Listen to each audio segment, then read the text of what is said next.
So I had my teeth capped about 30 years ago. And while eating lately, I noticed that the teeth started being loose.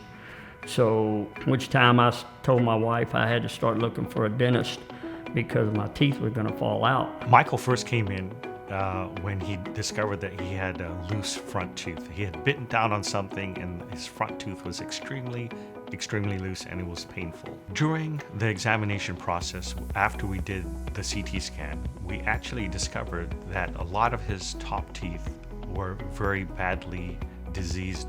We gave Michael a few options. One of the options was going back to the gum specialist to undergo gum therapy. But Michael had gone through a lot of gum surgeries in the past, and he knew the process, and he just didn't know how predictable it was going to be in terms of helping him save his teeth. Michael had three main goals.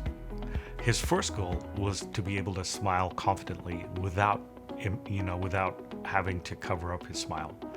His second goal that he wanted to make sure he got a treatment that lasted a long time, that it would be problem-free. And of course, the third thing is, he said, I want to be able to eat whatever I want, anytime I want. So those were his three main goals, and we came up with a plan that would meet all three of his goals.